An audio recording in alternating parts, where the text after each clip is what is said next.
ಶ್ರೀ ಗಣಪತಿ ಶಾರದಾ ಗುರುಭ್ಯೋ ನಮಃ.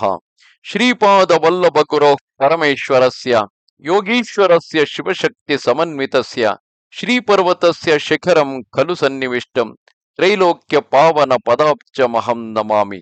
ಶ್ರೋತೃಗಳಿಗೆ ಶ್ರೀಪಾದ ಶ್ರೀವಲ್ಲಭರ ದಿವ್ಯ ಚರಿತಾಮೃತಕ್ಕೆ ಸ್ವಾಗತ. ಶ್ರೀಪಾದರಾಜಂ ಶರಣಂ ಪ್ರಪದ್ಯೆ. ಹಿಂದಿನ 19ನೆಯ ಅಧ್ಯಾಯದಲ್ಲಿ ಗುರುಚರಣ ಸಂಗಡ ಸಮಾಗಮ ಎಂಬ ಭಾಗದಲ್ಲಿ ಶಂಕರ ಭಟ್ಟರು, ವಲ್ಲಭೇಶ್ವರ ಶರ್ಮಾ ದಂಪತಿಗಳು ಸುಬ್ಬಣ್ಣ ಶಾಸ್ತ್ರಿ ಶ್ರೀಪಾದರ ಲೀಲೆಯನ್ನು ಸ್ಮರಿಸಿಕೊಳ್ಳುತ್ತಿದ್ದಾಗಲೇ ಲಿಂಗಣ್ಣ ಶಾಸ್ತ್ರಿ ಅವರೊಡನೆ ಸೇರಿಕೊಳ್ಳುತ್ತಾರೆ. ವೃದ್ಧರಾಗಿ ಆ ಶಾಸ್ತ್ರಿಗಳು ಮನೆಯಲ್ಲಿ ಹಲವು ಸಮಸ್ಯೆಗಳಿಗೆ ಗುರಿಯಾಗಿದ್ದ ಅವರು ಒಂದು ದಿನ ಅವಧೂತರೊಬ್ಬರ ದರ್ಶನ ಪಡೆದು ಆ ಎಲ್ಲ ಸಮಸ್ಯೆಗಳಿಂದ ಮುಕ್ತರಾಗಿ ಅವರ ಹೇಳಿಕೆಯಂತೆ ಪೀಠಿಕಾಪುರದತ್ತ ಸಾಗುತ್ತಾರೆ. ಮಾರ್ಗದಲ್ಲಿ ಅವಧೂತರು ಹೇಳಿದಂತೆಯೇ ಎಲ್ಲವೂ ನಡೆಯುತ್ತದೆ. ಅವರಿಗೆ ಮಾರ್ಗದಲ್ಲಿ ಗಣಪತಿ ಶಾಸ್ತ್ರಿಗಳೆಂಬುವರು ಜೊತೆಯಾಗಿ ಶ್ರೀಪಾದ ಶ್ರೀವಲ್ಲಭರ ಮಹಿಮೆಗಳನ್ನು ವಿವರಿಸುತ್ತಾ ಹೋಗುತ್ತಾರೆ. ಹಿಂದೆ ವಾಯಸುಪುರದಲ್ಲಿ ಆ ಗಣಪತಿ ಶಾಸ್ತ್ರಿಗಳು ಗುರುಕುಲದಲ್ಲಿ ಅಭ್ಯಾಸದಲ್ಲಿ ತೊಡಗಿದ್ದಾಗ ಶ್ರೀಪಾದರನ್ನು ವೆಂಕಟಪ್ಪಯ್ಯ ಶ್ರೇಷ್ಠಿಗಳ ಜೊತೆ ನೋಡಿದ್ದು. ಆಗ ಶ್ರೀಪಾದರು ಅನಘಾದೇವಿ ರೂಪದಲ್ಲಿ ತಮ್ಮ ಅರ್ಧನಾರೀಶ್ವರ ರೂಪ ತೋರಿಸಿದುದು. ಕಾಲದಲ್ಲಿ ಮಾವಿನ ಹಣ್ಣು ತಿನ್ನಿಸಿ ಮಾತೃವಾತ್ಸಲ್ಯದಿಂದ ಕಾಲದಲ್ಲಿ ಮಾವಿನ ಹಣ್ಣನ್ನು ಮಾತೃವಾತ್ಸಲ್ಯದಿಂದ ಶ್ರೇಷ್ಠಿಗಳಿಗೆ ತಿನ್ನಿಸಿದುದು. ಅವರ ಗೋತ್ರಕ್ಕೂ ಅಂದರೆ ಆ ಶ್ರೇಷ್ಠಿಗಳ ಗೋತ್ರಕ್ಕೂ ಅವರ ಆರ್ಯವೈಶ್ಯ ಸಮಾಜವನ್ನು ಅನುಗ್ರಹಿಸಿದುದು. ಮುಂದೆ ಅವರ ಕುಲದವರನ್ನೇ ಮುಂದಿಟ್ಟುಕೊಂಡು ಪೀಠಿಕಾಪುರ ಸಂಸ್ಥಾನವಾಗುವುದರ ಭವಿಷ್ಯವನ್ನು ನುಡಿದುದು. ಎಲ್ಲವನ್ನೂ ವಿವರಿಸಿದರು. ಶ್ರೀಪಾದ ಶ್ರೀವಲ್ಲಭರ ಮಹಿಮೆಯನ್ನು ಸಾಮಾನ್ಯರು ಅರ್ಥ ಮಾಡಿಕೊಳ್ಳಲು ಸಾಧ್ಯವೇ? ಶ್ರೋತೃಗಳಿಗೆ ವಿಸ್ಸಾವಧಾನಿಯವರ ವೃತ್ತಾಂತ ಹಾಗೂ ಶ್ರೀಪಾದನ ದಿವ್ಯ ಮಂಗಳ ಸ್ವರೂಪ ವರ್ಣನೆ ಎಂಬ 20ನೆಯ ಅಧ್ಯಾಯಕ್ಕೆ ಸ್ವಾಗತ. ನಾನು ಅಂದರೆ ಶಂಕರ ಭಟ್ಟರು ಬೆಳ್ಳಂ ಬೆಳಗ್ಗೆಯೇ ಶ್ರೀಪಾದರ ದರ್ಶನಕ್ಕಾಗಿ ಕುರಂಗಟ್ಟೆ ತಲುಪಿದನು. ಶ್ರೀಪಾದರ ಶರೀರದಿಂದ ದಿವ್ಯ ಕಾಂತಿ ಪುಂಜಗಳು ಹೊರಡುತ್ತಿದ್ದವು. ಶ್ರೀಗಳ ದಿವ್ಯ ನೇತ್ರಗಳಿಂದ ಶಾಂತಿ, ಕರುಣೆ, ಪ್ರೇಮ, ಜ್ಞಾನವು ಜ್ಯೋತಿ ರೂಪದಲ್ಲಿ ಉಕ್ಕುತ್ತಿದ್ದವು. ಅವರ ಸನ್ನಿಧಿಯಲ್ಲಿ ಇರುವವರು ಶಾಂತಿ, ಕರುಣೆ, ಪ್ರೇಮ ಮತ್ತು ಜ್ಞಾನವನ್ನು ಯಾಚಿಸದೆಯೇ ಹೊಂದುವರು. ಸರ್ವಲೋಕದ ಏಕೈಕ ಪ್ರಭುವಿನ ರೂಪ ನಿರಾಕಾರ ತತ್ವ ಸಾಕಾರವಾಗಿ ಸುಗುಣ ಮಾನವಾಕಾರದಲ್ಲಿ ಕಣ್ಣಿನ ಮುಂದೆ ಗೋಚರಿಸಲು ಆನಂದ, ಆಶ್ಚರ್ಯ ನನ್ನಲ್ಲಿ ತುಂಬಿ ತುಳುಕುತ್ತಿತ್ತು. ಶ್ರೀಪಾದರು ಅನುಗ್ರಹದಿಂದ ಬಂದು ನಮಸ್ಕರಿಸಿಕೊಳ್ಳಿ ಎಂದು ಸನ್ನೆ ಮಾಡಿದರು. ಆಗ ಅವರ ದಿವ್ಯ ಹಸ್ತಗಳಿಂದ ತಿಳಿಯದಂತಹ ಶಾಂತಿ, ಪ್ರೇಮ ತರಂಗಗಳು ಉದಯಿಸಿ ನನ್ನ ಮನಸ್ಸನ್ನು, ಹೃದಯ ಮತ್ತು ಶರೀರವನ್ನು ಯಾವುದೋ ತಿಳಿಯದ ಲೋಕಕ್ಕೆ ಕರೆದೊಯ್ದ ಅನುಭವವಾಯಿತು. ನಾನು ಶ್ರೀಚರಣಗಳನ್ನು ಭಕ್ತಿಯಿಂದ ಸ್ಪರ್ಶಿಸಿದನು. ಶರೀರ ಹಗುರವಾಯಿತು. ನನ್ನ ಕಣ್ಣುಗಳಿಂದ ಕಪ್ಪು ತೇಜಸ್ಸು ಈಚೆಗೆ ಬರುವುದನ್ನು ಗಮನಿಸಿದನು. ನಂತರ ನನ್ನ ಶರೀರದ ಎಲ್ಲ ಅಂಗಗಳಿಂದಲೂ ಕರಿಯ ತೇಜಸ್ಸು ಹೊರಬಂದಿತು. ಬಂದಂತಹ ಆ ಕಪ್ಪಾದ ತೇಜಸ್ಸು ಒಂದು ಮಾನವಾಕಾರ ತಾಳಿತು. ಅದು ನನ್ನಂತೆಯೇ ಇತ್ತು. ಶ್ರೀಪಾದರು ಮುಗುಳ್ನಗೆಯಿಂದ, ನಿನ್ನಂತೆ ಇರುವ ಈ ಆಕಾರ ಯಾರೋ ತಿಳಿಯಿತಾ ಅಂದಾಗ ನಾನು, ಸ್ವಾಮಿ, ಆ ಆಕಾರ ನನ್ನಂತೆಯೇ ಇದೆ, ಆದರೆ ಏಕೆ ನನ್ನಿಂದ ಹೊರಬಂತು ಮತ್ತು ಅದು ಯಾರೋ ಸಹ ನನಗೆ ತಿಳಿಯದು ಎಂದು ಉತ್ತರಿಸಿದೆ. ಆಗ ಶ್ರೀಪಾದರು, ಮಗು, ಆ ಆಕಾರ ನಿನ್ನ ಪಾಪ ಶರೀರ. ಅವನು ನಿನ್ನ ಪಾಪಮಯ ಪುರುಷ. ಈ ನಿನ್ನ ಶರೀರದಲ್ಲಿ ಉಳಿದಿರುವುದು ಈಗ ಪುಣ್ಯಮಯ ಪುರುಷ ಮಾತ್ರ.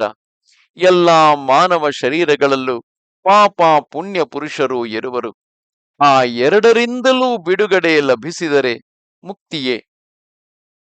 ಬ್ರಾಹ್ಮಣನಾದವನು ನಿಷ್ಠಾವಂತನಾಗಿ ತನ್ನ ಪಾಪ ಶರೀರವನ್ನು ದಹಿಸುವುದೇ ಅಲ್ಲದೆ ತನ್ನ ಪುಣ್ಯ ಬಲದಿಂದ ಇತರರನ್ನು ಉದ್ಧರಿಸಬೇಕು. ಬ್ರಾಹ್ಮಣನು ಸತ್ವಗುಣನಾಗಿರಬೇಕು. ವೇದಶಾಸ್ತ್ರ ತಿಳಿಸಿದ ಕರ್ಮಗಳನ್ನು ಸಂಬಂಧಿಸಿದವರಿಂದ ಮಾಡಿಸುತ್ತಾ ತನ್ನ ಬದುಕಿಗಾಗಿ ಅಗತ್ಯದಷ್ಟೇ ದ್ರವ್ಯವನ್ನು ಮಾತ್ರ ತೆಗೆದುಕೊಳ್ಳಬೇಕು. ಆಗ ಅವರ ಪಾಪವನ್ನು ಸಹ ತಿಳಿಯದೆ ತೆಗೆದುಕೊಳ್ಳುತ್ತಿರುತ್ತಾನೆ. ಅದನ್ನು ತನ್ನ ತಪಸ್ಸಿನಿಂದ ಸುಟ್ಟು ಬಿಡಬೇಕು. ಹಾಗೆ ಬಾಳುವವನು ಮಾತ್ರವೇ ಬ್ರಾಹ್ಮಣರಾಗಲು ಅರ್ಹನು. ಹಾಗಿಲ್ಲದಿದ್ದರೆ ಅವನು ಬ್ರಹ್ಮಜ್ಞಾನವಂತನಾದ ಬ್ರಾಹ್ಮಣನು ಮಾತ್ರ ಆಗಲಾರ. ನಮ್ಮ ತಾಯಿಯ ಜನಕನಾದ ಪಾಪನಾರ್ಯರಂಥವರು, ನಮ್ಮ ತಂದೆಯವರಾದ ಶ್ರೀ ಅಪ್ಪಲರಾಜ ಶರ್ಮರಂಥವರು ಸದ್ಬ್ರಾಹ್ಮಣರೆನಿಸಿಕೊಂಡವರು. ನಮ್ಮ ತಾಯಿಯ ತಾಯಿ ರಾಜಮಾಂಬ ಮತ್ತು ನಮ್ಮ ಜನನಿ ಸುಮತಿ ಮಹಾರಾಣಿಯು ಪರಮ ಪವಿತ್ರರು. ಅಂಥವರ ಸ್ಮರಣದಿಂದಲೇ ಜೀವಿಗಳ ಶರೀರದ ಸಹಸ್ರಾರು ಪಾಪಗಳು ತಕ್ಷಣ ಮಾಯವಾಗುವವು ಎಂದರು. ಹಾಗೆ ನುಡಿದ ಶ್ರೀಗಳು ಕೆಲ ಕಾಲ ಮೌನ ಮುದ್ರೆ ತಾಳಿದರು. ತಮ್ಮ ಬೆರಳುಗಳಿಂದ ಭ್ರೂ ಮಧ್ಯೆ ಮುಟ್ಟಿ ತಮ್ಮ ಬಲಹಸ್ತವನ್ನು ಚಾಚಿದರು. ಅಂಗೈಯಿಂದ ಪ್ರಕಾಶಮಾನ ಬೆಳಕು ಹುಟ್ಟಿತು. ತಕ್ಷಣ ಹೋಮಕ್ಕೆ ಬೇಕಾದ ವಸ್ತುಗಳು ಉದ್ಭವಿಸಿದವು. ಕೆಲವು ಮಧುರ ಫಲಗಳು ಮತ್ತು ಪುಷ್ಪಗಳು ಸಹ ಮೂಡಿಬಂದವು. ನಂತರ ಬಂಗಾರ, ಬೆಳ್ಳಿ ಬಂದವು. ನವರತ್ನಗಳು ಬಂದವು. ನಂತರ ದಿವ್ಯಾಗ್ನಿ ಈಚೆಗೆ ಬಂತು. ನನ್ನ ಶರೀರದಿಂದ ಹೊರಬಂದಂತಹ ಆ ಪಾಪ ಪುರುಷ ಭಯಕಂಪಿತನಾಗಿ ಕಿರಿಚುತ್ತಿದ್ದನು. ಶ್ರೀಪಾದರು ಕೇವಲ ತಮ್ಮ ನೇತ್ರಗಳ ಸಂಜ್ಞೆಯಿಂದಲೇ ಆ ಪಾಪ ಪುರುಷ ದಿವ್ಯಾಗ್ನಿಯಲ್ಲಿ ಬಿದ್ದು ದಹನವಾಗಬೇಕೆಂದು ಆಜ್ಞಾಪಿಸಿದರು. ಅವನು ಇಷ್ಟವಿಲ್ಲದೆ ಆ ಅಗ್ನಿಯಲ್ಲಿ ಬಿದ್ದು ಹೋದನು. ನನ್ನ ಶರೀರದಲ್ಲಿ ಅಗ್ನಿ ಉದ್ಭವಿಸಿತು. ಆಗ ನಾನು, ಸ್ವಾಮಿ, ನಾನು ದಹನವಾಗುತ್ತಿದ್ದೇನೆ, ರಕ್ಷಿಸಿ ರಕ್ಷಿಸಿ ಎಂದು ಕಿರಿಚುತ್ತಿದ್ದೆನು. ಶ್ರೀಗಳ ದಿವ್ಯ ನೇತ್ರದಿಂದ ಎದ್ದ ಕಾಂತಿ ಪುಂಜವೊಂದು ನನ್ನನ್ನು ತಾಕಿತು. ನನ್ನ ಶರೀರ ಶೀತಲವಾಯಿತು. ಹೋಮಾಗ್ನಿ ಆ ಪಾಪ ಪುರುಷನನ್ನು ಸುಟ್ಟು ಹಾಕಿತು. ನನ್ನ ಶರೀರದಳು ಅನೇಕಾನೇಕ ವಿದ್ಯುತ್ ಹೊರಟಿತು. ನನ್ನ ಕುಂಡಲಿನಿ ಚೇತನಗೊಂಡಿತು. ನರಗಳು ಹೃದಯ ಸ್ತಂಭಿಸಿದವು. ನಾನು ಸಮಾಧಿ ಸ್ಥಿತಿಗೆ ಜಾರಿಕೊಂಡೆನು. ಮಧ್ಯಾಹ್ನವಾಯಿತು. ಅಂದು ಗುರುವಾರ. ಶ್ರೀಪಾದರು ಸ್ನಾನದ ನಂತರ ಭಕ್ತರೊಡನೆ ಇದ್ದರು. ಅವರಿತ್ತ ಭಿಕ್ಷಾನ್ನವನ್ನು ತಮ್ಮ ದಿವ್ಯ ಹಸ್ತದಿಂದ ಸ್ಪರ್ಶಿಸಿದರು.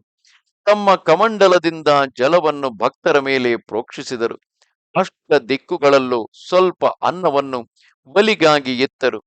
ಕೋಟಿ ಕೋಗಿಲೆಗಳ ಮಧುರ ಸ್ವರದಲ್ಲಿ ನನ್ನನ್ನು ಹೆಸರಿಟ್ಟು ಕರೆದರು. ಎಲ್ಲರನ್ನೂ ಊಟ ಮಾಡಲು ಆಜ್ಞಾಪಿಸಿದರು. ನನ್ನನ್ನು ಅವರ ಬಳಿ ಬರಲು ಆದೇಶಿಸಿದರು. ಸ್ವಲ್ಪ ಕಾಲ ಕಣ್ಣು ಮುಚ್ಚಿಕೊಂಡು ನಂತರ ತೆಗೆದು ನನ್ನನ್ನು ವಿಲಾಸದಿಂದ ಕಂಡರು. ಅವರ ಕೈಯಲ್ಲಿ ಒಂದು ಬೆಳ್ಳಿಯ ಪಾತ್ರೆ ಆವಿರ್ಭವಿಸಿತು. ಅದು ಹಲ್ವಾ ಎನ್ನುವ ಸಿಹಿ ತಿಂಡಿಯಿಂದ ತುಂಬಿತ್ತು. ಹಲ್ವಾ ಶ್ರೀಗಳ ಅಚ್ಚುಮೆಚ್ಚಿನ ಸಿಹಿ. ಅವರು, ಶಂಕರ ಭಟ್ಟು, ನನ್ನನ್ನು ನನ್ನ ಭಕ್ತರು ತಮ್ಮ ಭಕ್ತಿ ಪಾಶಗಳಿಂದ ಬಂಧಿಸುವರು. ನಾನು ಕಲ್ಮಶವಿಲ್ಲದ ಭಕ್ತಿ ಶ್ರದ್ಧೆಗಳಿಗೆ ಮಾತ್ರ ಬದ್ಧನು. ಶ್ರೇಷ್ಠಿಗಳ ಮನೆಯ ಧರ್ಮಪತ್ನಿ ವೆಂಕಟ ಸುಬ್ಬಮಾಂಬ ಈ ಸಿಹಿಯನ್ನು ನನಗಾಗಿ ಮಾಡಿ ನಾನು ತೆಗೆದುಕೊಂಡ ನಂತರವೇ ತಾನು ತಿನ್ನುವುದಾಗಿ ಪ್ರತಿಜ್ಞೆ ಮಾಡಿರುವಳು. ಅವರ ಮೊಮ್ಮಗಳು ಲಕ್ಷ್ಮೀ ವಾಸವಿ ನನ್ನ ಕೈಗೆ ರಕ್ಷಾಬಂಧನವನ್ನು ಕಟ್ಟಿರುವಳು. ನನ್ನ ಪತಿಯ ಜಾತಕದಂದು ಮಾರಕ ರೋಗವಿದೆ ಎಂದು ಜ್ಯೋತಿಷ್ಯರು ನುಡಿಯುತ್ತಿದ್ದಾರೆ. ನಿನಗೆ ನಾನು ರಕ್ಷಾಬಂಧನವನ್ನು ಕಟ್ಟಿರುವುದೇ ನಿಜವಾಗಿದ್ದಲ್ಲಿ ನೀನು ಈ ಪ್ರಸಾದವನ್ನು ಸ್ವೀಕರಿಸಿ ನನ್ನನ್ನು ಸುಮಂಗಳಿಯಾಗಿ ಆಶೀರ್ವದಿಸಬೇಕೆಂದು ಕೊಟ್ಟು ಹಿಡಿದು ನಿರಶನ ದೀಕ್ಷೆ ಸಹ ಕೈಗೊಂಡಿರುವಳು. ನನಗೆ ಬೇರೆ ದಾರಿಯಾದರೂ ಏನಿದೆ? ಚಿರಂಜೀವಿ ಲಕ್ಷ್ಮೀ ವಾಸವಿಯನ್ನು ಲಕ್ಷ್ಮೀ ಸೌಭಾಗ್ಯವತಿಯಾಗಿ ಆಶೀರ್ವದಿಸಿ ಪುಷ್ಪ, ಬಳೆ, ಕುಂಕುಮಗಳನ್ನು ಪ್ರಸಾದಿಸಿರುವೆನು. ನನ್ನ ಅಜ್ಜಿ ವೆಂಕಟ ಸುಬ್ಬಮಾಂಬ ಪ್ರೇಮದಿಂದ ತಯಾರು ಮಾಡಿದ ಹಲ್ವಾವನ್ನು ನನ್ನೊಟ್ಟಿಗೆ ತಂದೆ. ಈ ಮಧುರ ಪ್ರಸಾದ ಅನೇಕ ಜನ್ಮಗಳಿಂದ ಅಂಟುತ್ತಿದ್ದ ಮಹಾಪಾತಕಗಳನ್ನು ತೊಲಗಿಸುವುದು. ನನ್ನ ಭಕ್ತರ ಮನೆಯಲ್ಲಿ ನನಗೆ ನೈವೇದ್ಯವಿತ್ತ ಪ್ರಸಾದವನ್ನು ನಾನೇ ಸ್ವತಃ ಸೂಕ್ಷ್ಮ ಕಿರಣಗಳಿಂದ ತೆಗೆದುಕೊಳ್ಳುವೆನು. ಆದರೆ ಶ್ರೇಷ್ಠಿಗಳ ಮನೆಯಲ್ಲಿ ಬೇಯಿಸಿದ್ದು ಮಹಾಪ್ರಸಾದವಾದುದರಿಂದ ನಾನು ಖುದ್ದಾಗಿ ಈ ಭೌತಿಕ ರೂಪದಲ್ಲಿ ಸ್ವೀಕರಿಸುತ್ತಿದ್ದೇನೆ. ನೀನು ಈ ಪ್ರಸಾದವನ್ನು ಸ್ವೀಕರಿಸಬೇಕಾಗಿದೆ ಎಂದರು. ಆ ಪ್ರಸಾದದ ಮಾಧುರ್ಯವನ್ನು ವರ್ಣಿಸಲು ಯಾರಿಗೆ ತಾನೇ ಸಾಧ್ಯ? ಪ್ರಸಾದದ ಸ್ವಲ್ಪ ಭಾಗವನ್ನು ಶ್ರೀಪಾದರು ಮೇಲಕ್ಕೆ ಎಸೆದರು. ಅದು ನಭೋಮಂಡಲದೊಳಗೆ ಎಲ್ಲಿಗೋ ಹೋಯಿತು. ಇನ್ನಷ್ಟು ಪ್ರಸಾದ ತೆಗೆದು ತಮ್ಮ ಅಂಗೈಯಿಂದ ಜಾರು ಹಾಕಿದರು. ಆಗ ಅಲ್ಲಿ ಭೂಭಾಗವೇ ಒಡೆದು ಪ್ರಸಾದಕ್ಕೆ ದಾರಿ ಕೊಟ್ಟಿತು. ಪ್ರಸಾದ ಭೂಮಿಯ ಒಳಗೆ ಸೇರಿದ ನಂತರ ಒಡೆದ ಭೂಮಿ ಪುನಃ ಯಥಾಸ್ಥಿತಿಗೆ ಬಂತು. ಅಲ್ಲಿದ್ದ ಪ್ರಸಾದವನ್ನು ಮಿಕ್ಕ ಭಕ್ತರು ಸಹ ಯಾಚಿಸಿದರು. ಶ್ರೀಪಾದರ ಅವತಾರ ಯಾರನ್ನೂ ನಿರಾಶೆಗೊಳಿಸುವ ಅವತಾರ ಅಲ್ಲವೇ ಅಲ್ಲ.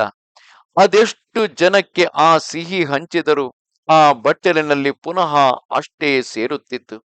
ಇಷ್ಟರಲ್ಲಿ ಪದ್ಮಶಾಲಿ ಕುಲಸಂಭೂತನಾದ ಗುರುಚರಣನೆಂಬ ಭಕ್ತನು ಬಂದನು. ಶ್ರೀಪಾದರು ಅವನಿಗೂ ಸಹ ಆ ಪ್ರಸಾದವನ್ನಿತ್ತರು. ಆ ರಜತ ಪಾತ್ರೆಯನ್ನು ಕೃಷ್ಣಾ ನದಿಗೆ ಎಸೆದರು. ನಂತರ ಶ್ರೀಪಾದರು, ಪದ್ಮಶಾಲಿಗಳು ಸಹ ಮಾರ್ಕಂಡೇಯ ಗೋತ್ರದವರೇ. ಕಾರಣಾಂತರದಿಂದ ಅವರು ಮಾಂಸಾಹಾರಿಗಳಾದರು. ನನ್ನ ಸನ್ನಿಧಿಯಲ್ಲಿ ಕಾರಣವಿಲ್ಲದ ಕಾರ್ಯ ನಡೆಯುವುದಿಲ್ಲ. ಗುರುಚರಣ, ನೀನು ಎಷ್ಟೋ ದಿವಸಗಳಿಂದ ನನಗೆ ಪ್ರಸಾದವನ್ನು ನೀಡುತ್ತಾ ಶ್ರೀ ಗುರುಚರಣರೇ ಸರ್ವದಾ ಶರಣು ಶರಣು ಎನ್ನುತ್ತಾ ಪವಿತ್ರ ಜೀವನ ನಡೆಸುತ್ತಿದ್ದೀಯ. ಇಂದು ಶ್ರೀ ಗುರು ಕರಕಮಲದಿಂದ ಮಹಾಪ್ರಸಾದವನ್ನು ಪಡೆದಿದ್ದೀಯ. ಶಂಕರ ಭಟ್ಟನಿಗೆ ಗುರುತತ್ವವನ್ನು ನಿನಗೆ ತಿಳಿದಷ್ಟು ಬಿಡಿಸಿ ಹೇಳು. ನಾವು ಮಧ್ಯಾಹ್ನದ ಸಮಯ ಯೋಗ ನಿದ್ರೆಯಲ್ಲಿ ಮಾನಸ ಸಂಚಾರ ನಡೆಸುವೆವು. ನಮ್ಮನ್ನು ಯಾರೂ ದರ್ಶಿಸಬಾರದು. ನಮ್ಮ ವಿಶ್ರಾಂತಿಗೆ ಭಂಗವನ್ನು ಸಹ ತರಬಾರದು ಎಂದು ನುಡಿದರು. ನಾನು ಶ್ರೀಚರಣನೆಂಬುವ ಮಹಾಭಕ್ತನನ್ನು ಭೇಟಿಯಾಗುವುದು ನಿಜಕ್ಕೂ ಶ್ರೀ ಗುರುಗಳ ಸಂಕಲ್ಪವೇ. ಶ್ರೀ ಗುರುಚರಣನು ಯೋಗ ಮಾರ್ಗದಲ್ಲಿ ಪರಿಣಿತಿ ಹೊಂದಿದವನು. ಶ್ರೀಪಾದರು ತತ್ವವನ್ನು ನನಗೆ ತಿಳಿಸಿ ಧನ್ಯನನ್ನಾಗಿ ಶ್ರೀಪಾದರ ತತ್ವವನ್ನು ನನಗೆ ತಿಳಿಸಿ ಧನ್ಯನನ್ನಾಗಿ ಮಾಡಿ ಎಂದು ಪ್ರಾರ್ಥಿಸಿದನು. ಆಗ ಗುರುಚರಣನು, ಅನಂತ ಕೋಟಿ ಬ್ರಹ್ಮಾಂಡಗಳ ಸೃಷ್ಟಿ ಸ್ಥಿತಿ ಲಯ ಆಚರಿಸುವ ಮಹಾ ಸಂಕಲ್ಪ ಯಾವುದಿದೆಯೋ ಅಂತಹ ನಿರಾಕಾರ ನಿರ್ಗುಣ ತತ್ವವೇ ಸಾಕಾರ ಸಗುಣ ಸ್ವರೂಪವಾಗಿ ಹಿಂದಿನ ಯುಗದಲ್ಲಿ ಶ್ರೀ ದತ್ತಾತ್ರೇಯರಾಗಿ ಅವತರಿಸಿದ್ದು ಈಗ ಈ ಯುಗದಲ್ಲಿ ಈ ಕಾಲಕ್ಕೆ ಶ್ರೀಪಾದ ಶ್ರೀವಲ್ಲಭರಾಗಿ ಅವತರಿಸಿದೆ. ಈ ಅವತಾರ ನರಾಕಾರವಾಗಿ ತೋಚುತ್ತಿರುವ ನಿರಾಕಾರ ಸಗುಣವಾಗಿ ತೋಚುವ ನಿರ್ಗುಣ ಒಂದೇ ದೇವತಾ ರೂಪವಾಗಿ ಕಂಡುಬರುವ ಸರ್ವ ದೇವತಾ ಸ್ವರೂಪ. ಎಲ್ಲ ಯೋಗ ಮಾರ್ಗಗಳ ಗಮ್ಯ. ಸೃಷ್ಟಿ ಮೊದಲಿನಿಂದಲೂ ಮಹರ್ಷಿಗಳು ಅವರವರ ಸಾಧನಾ ವಿಶೇಷಗಳಿಂದ ಸಾಕ್ಷಾತ್ಕಾರ ಹೊಂದಿದ ದೇವತೆಗಳೆಲ್ಲರೂ ಶ್ರೀಪಾದರ ದಿವ್ಯ ಸ್ವರೂಪಗಳೇ.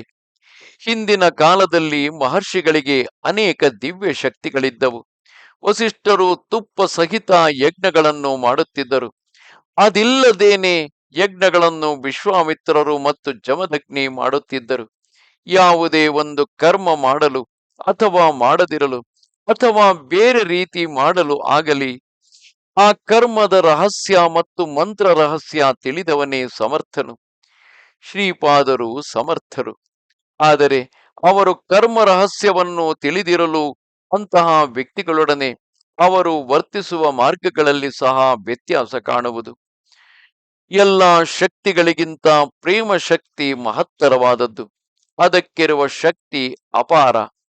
ಬಾಪನಾರ್ಯರಾಗಲಿ, ನರಸಿಂಹವರ್ಮರಾಗಲಿ ಮತ್ತು ವೆಂಕಟಪ್ಪಯ್ಯ ಶ್ರೇಷ್ಠಿಗಳು ಸಹ ವಿಚಿತ್ರ ಯೋಗ ಸಂಪನ್ನರು. ಈ ಮೂವರು ಶ್ರೀಪಾದರ ಮೇಲೆ ವಾತ್ಸಲ್ಯ ಭಕ್ತಿ ಉಳ್ಳವರು. ತಮ್ಮ ಪ್ರೇಮ ಶಕ್ತಿಯಿಂದ ಶ್ರೀಪಾದರನ್ನು ಇಂತಹ ಕಾರ್ಯ ಮಾಡಿಸಿ ತರಲು ಹಠ ಹಿಡಿದು ಕೇಳಬಲ್ಲರು. ಶ್ರೀಪಾದರು ಒಲಿಯಲೇಬೇಕು. ಶ್ರೀಪಾದರು ಪ್ರತಿ ಸ್ತ್ರೀಯಲ್ಲೂ ತಮ್ಮ ತಾಯಿಯನ್ನು ಕಾಣಬಲ್ಲ ಸಹಜ ಸ್ವಭಾವರು. ಸಹಜ ವಾತ್ಸಲ್ಯದಿಂದ ಯಾರೇ ಆಗಲಿ ಶ್ರೀಪಾದರನ್ನು ದಿವ್ಯ ಶಿಶುವಾಗಿ ಭಾವಿಸಿ ಆರಾಧಿಸುವರು. ಶ್ರೀಪಾದರು ಸಹ ಅಂತಹವರ ಮನೆಗಳಲ್ಲಿ ಶಿಶುವಂತೆಯೇ ವರ್ತಿಸುವರು. ಇದುವೇ ಮಹಾಮಾಯೆ. ಯೋಗಿಗಳು ಜ್ಞಾನರು ಪುನಃ ಪುನಃ ಹೇಳುವ ನಿರ್ಗುಣ ನಿರಾಕಾರ ಪರಬ್ರಹ್ಮವು ದಿವ್ಯ ಶಿಶುವಾಗಿ ಪೀಠಿಕಾಪುರದಲ್ಲಿ ದಿವ್ಯ ಲೀಲೆಗಳನ್ನು ತೋರಿಸುವುದು. ತರ್ಕಕ್ಕೆ ಸಿಗದಂತಹ ವಿಷಯ. ವೇದಶಾಸ್ತ್ರಗಳ ಅಧ್ಯಯನ ಮೂಲಕ, ಯೋಗ ಮಾರ್ಗಗಳ ಮೂಲಕ, ಜ್ಞಾನ ಮಾರ್ಗದ ಮೂಲಕ ದೈವ ಲಭಿಸುವುದೆಂಬ ನಂಬಿಕೆಯಿಂದ ಸಾಧನೆ ಮಾಡುವವರಿಗೆ ಆ ದೇವರು ಆಯಾ ಮಾರ್ಗಗಳಿಂದ ಮಾತ್ರವೇ ಲಭಿಸುವನು. ದೈವಾನುಭವವನ್ನು ಶಾಸ್ತ್ರಗಳ ಮೂಲಕ ಪ್ರಮಾಣಿಸಬಹುದು. ಒಮ್ಮೊಮ್ಮೆ ಶಾಸ್ತ್ರಗಳಿಗೆ ಅತೀತ ಮಾರ್ಗದಿಂದಲೂ ಸಹ ದೈವಾನುಭವ ಆಗಬಹುದು. ದೈವವು ಸರ್ವತಂತ್ರ ಸ್ವತಂತ್ರನು. ಶ್ರೀಪಾದರ ಲೀಲೆಗಳು ತರ್ಕಕ್ಕೆ ಸಿಗದಂತವು, ಹಿಂದೆ ಕೇಳದಿರುವವು ಎಂದು ವಿವರಿಸಿದರು. ಆಗ ನಾನು, ಸ್ವಾಮಿ, ತಮಗೆ ಮೊದಲ ಬಾರಿ ಶ್ರೀಪಾದರ ದರ್ಶನ ಲಭಿಸಿದ ವಿಷಯ ತಿಳಿಸಿ ನನ್ನನ್ನು ಧನ್ಯನನ್ನಾಗಿ ಮಾಡಿ ಎಂದು ಗುರುಚರಣರನ್ನು ಬೇಡಿದೆನು. ಆಗ ಗುರುಚರಣರು, ಬ್ರಾಹ್ಮಣೋತ್ತಮ, ತಾವು ಬಹಳ ಧನ್ಯರು. ಶ್ರೀಪಾದರ ಲೀಲೆಗಳನ್ನು ಅವರ ಸಮಕ್ಷದಲ್ಲಿ ತಮಗೆ ತಿಳಿಸುವ ಭಾಗ್ಯ ನನಗೆ ಸಿಕ್ಕಿರುವುದು ಕೇವಲ ನನ್ನ ಪೂರ್ವಜನ್ಮ ಸುಕೃತವೇ ಸರಿ.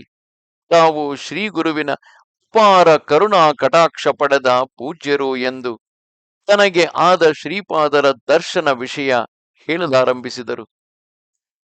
ಗುರುಚರಣರು ಹೇಳುತ್ತಿರುವರು, ನಾನು ದೈವಭಕ್ತಿಯುಳ್ಳ ಕುಟುಂಬದಲ್ಲಿ ಜನಿಸಿದನು. ಬಾಲ್ಯದಿಂದಲೇ ನಮ್ಮ ಕುಲದೈವ ಶ್ರೀ ದತ್ತರನ್ನೇ ಆರಾಧಿಸುತ್ತಿದ್ದೆವು. ನಮ್ಮ ಕುಟುಂಬ ಆರ್ಥಿಕ ಸಂಕಟದಲ್ಲಿತ್ತು. ಶ್ರೀ ದತ್ತರನ್ನು ಎಷ್ಟು ಬೇಡಿದರೂ ನಮ್ಮ ಪರಿಸ್ಥಿತಿ ಸುಧಾರಿಸಲಿಲ್ಲ. ಸರಿ, ಅಧಿಕವಾಯಿತು. ಕೆಲ ಹಿರಿಯರು, ನಿನಗೆ ದತ್ತರ ಅನುಗ್ರಹವಿಲ್ಲ, ನಿನ್ನ ಕುಲದೈವವನ್ನು ಬದಲಾಯಿಸು ಎಂದು ಸಲಹೆ ನೀಡಿದರು. ನಾನು ಯಾವ ದೇವರನ್ನು ನೆನೆಸಲಿ ಎಂದು ಯೋಚಿಸಿ ನಿದ್ರಿಸಿದೆ. ಕನಸಿನಲ್ಲಿ ಭಯಂಕರವಾದ ಓರ್ವ ಕಟುಕನನ್ನು ಕಂಡೆ. ಅವನು ಅತ್ಯಂತ ಪ್ರೀತಿಯಿಂದ ತನ್ನ ಮೇಕೆಗಳನ್ನು ಮೇಯಿಸುತ್ತಿದ್ದನು. ಆದರೆ ಪ್ರತಿ ದಿವಸವೂ ಕೆಲವು ಮೇಕೆಗಳನ್ನು ಕಡಿಯುತ್ತಿದ್ದನು. ಆತನ ಕೈಯಲ್ಲಿದ್ದ ಕತ್ತಿ ಭಯ ಹುಟ್ಟಿಸುತ್ತಿತ್ತು. ಮೇಘ ಗಂಭೀರ ಧ್ವನಿಯಲ್ಲಿ ಆತ, ನಾನು ದತ್ತನು, ನೀನು ಅದಾವ ದೇವತೆಯನ್ನು ಆರಾಧಿಸಿದರೂ ನನಗೆ ಸೇರುವುದು. ನೀನು ಆರಾಧಿಸುವ ದೈವದ ನಾಮವನ್ನು ಬದಲಾಯಿಸಿದ ಮಾತ್ರಕ್ಕೆ ನಾನು ಬದಲಾಗುವವನು ಅಲ್ಲ, ನಿನ್ನನ್ನು ಬಿಡುವವನಲ್ಲವೇ ಅಲ್ಲ. ನೀನು ನನ್ನ ನೆರಳು ಆಗಿದ್ದು ನನ್ನ ಬಿಡುವುದು ಎಲ್ಲಿ ಸಾಧ್ಯ? ಎಲ್ಲ ದೇವತೆಗಳ ಮತ್ತು ಮಾನವ ಕೋಟಿಯ ಸಂಕಲ್ಪಗಳನ್ನು ನೆರವೇರಿಸುವ ಮಹಾ ಸಂಕಲ್ಪವು ನಾನೇ. ಭಗವದ್ ಅವತಾರಗಳೆಲ್ಲವೂ ಯಾವ ಬ್ರಹ್ಮ ಸ್ವರೂಪದಿಂದ ಹೊರಬೀಳುವವು ಆ ಬ್ರಹ್ಮನು ನಾನೇ. ಹುಲಿಯ ಬಾಯಿಗೆ ಸಿಕ್ಕ ಮೃಗವು ತಪ್ಪಿಸಿಕೊಳ್ಳಬಹುದು, ಆದರೆ ನನ್ನ ಕೈಗೆ ಸಿಕ್ಕಿದ ನೀನು ತಪ್ಪಿಸಿಕೊಳ್ಳಲಾರೆ. ದತ್ತ ಭಕ್ತರು ಸಿಂಹದ ಮರಿಗಳಂತೆ ಇರಬೇಕೇ ಹೊರತು ಹೆದರು ಪುಕ್ಕಲಗಳಾಗಬಾರದು. ನಾನು ಸಿಂಹದಂತವನು. ಸಿಂಹದ ಮರಿಗಳಿಗೆ ಸಿಂಹದ ಭಯವಿರುವುದಿಲ್ಲ. ಅವು ತಾಯಿಯನ್ನು ತಮ್ಮ ಆಟಪಾಠಗಳಿಂದ ಸಂತಸಗೊಳಿಸುವವು. ಈ ಕತ್ತಿಯಿಂದ ನಾನು ನಿನ್ನನ್ನು ಕೊಲ್ಲುವುದು ಖಂಡಿತ. ಈ 3 ಲೋಕದಲ್ಲಿ ಯಾರೂ ನಿನ್ನನ್ನು ರಕ್ಷಿಸಲಾರರು ಎಂದು ನುಡಿದರು. ನಾನು ಭಯಗ್ರಸ್ತನಾಗಿ ಹುಚ್ಚು ಕೂಗು ಕೂಗಿದೆನು. ಕನಸು ಮುರಿದು ಮನೆಯವರು ವಿಚಾರಿಸಲು ನನ್ನ ಸ್ವಪ್ನದ ವೃತ್ತಾಂತ ತಿಳಿಸಿದನು. ಯಾವ ಜನುಮದ ಕರ್ಮ ಫಲವೋ ಈಗ ಈ ದರಿದ್ರ ಅನುಭವಿಸುತ್ತಿದ್ದೇನೆ.